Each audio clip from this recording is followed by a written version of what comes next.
13 વર્ષની સગીરા 18 મહિનાની ગર્ભવતી હોવાની ચોંકાવનારી ઘટનાએ સમગ્ર રાજ્યને હચમચાવી દીધું છે.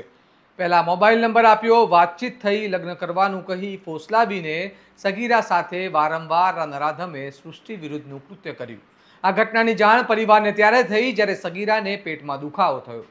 સગીરા પર થયેલી આ ચોંકાવનારી ઘટનાએ હાલ રાજ્યમાં સગીરો પ્રત્યે સમાજમાં રહેલા નરાધમોની માનસિકતા સામે ગંભીર સવાલ ઊભા કરી રહ્યા છે. શું છે સમગ્ર ઘટના, આવો વિગતે વાત કરીએ આ અહેવાલમાં. નમસ્કાર, હું ચિરાગ વર્ષાબેન, આપ જોઈ રહ્યા છો સ્વમાન. ગીર સોમનાથ અને સુરતને જોડતી એક ચોંકાવનારી ઘટનામાં માત્ર 13 વર્ષની સગીરા 18 અઠવાડિયાની ગર્ભવતી હોવાનું સામે આવતા પોલીસ તંત્ર હરકતમાં આવ્યું છે.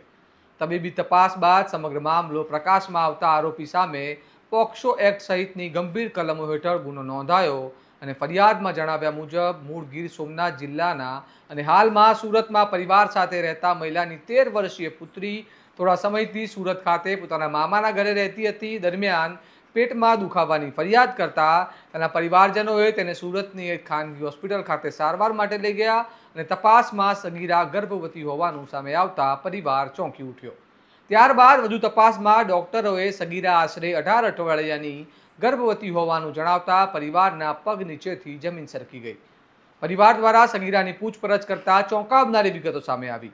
સગીરાએ પરિવારને જણાવ્યા અનુસાર આશરે 8 મહિના પહેલા તેની ઓળખાણ ગીર સોમનાથ જિલ્લાના અશોક અરજણભાઈ પરમાર સાથે થઈ હતી.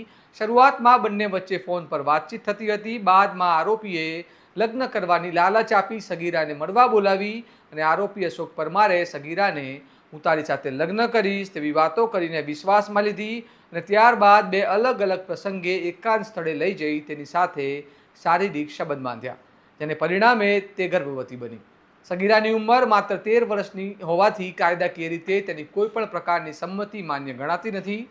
સમગ્ર ઘટનાને ગંભીર ગુનો માની માતાએ પોલીસમાં ફરિયાદ નોંધાવી હતી. હાલ પોલીસે આરોપીને ઝડપી પાડવા માટે કાર્યવાહી તેજ કરી છે. સમગ્ર મામલે વધુ તપાસ હાથ ધરી છે. સગીરાના તબીબ અને કાયદાકીય નિવેદનોના આધારે કેસની તપાસ આગળ વધારવામાં આવી રહી છે. આ ગુજરાતમાં સગીરાઓ પ્રત્યે લોકોની માનસિકતા છે, જ્યાં સતત સગીરાઓ પર અત્યાચારની ઘટનાઓ સામે આવી રહી છે અને આ સમાજ માટે ખૂબ જ ચિંતાનો વિષય છે. હવે જોવાનું રહ્યું પરિવારને કેટલી ઝડપી ન્યાય મળે છે અને આરોપી ક્યારે પકડાય છે. આ મામલે તમારું શું કહેવું છે? અમને કમેન્ટમાં જરૂર જણાવો અને આ પ્રકારના અહેવાલો માટે તમારા સ્વમાનને લાઇક, શેર અને સબસ્ક્રાઇબ કરવાનું ભૂલતા નહીં. નમસ્કાર.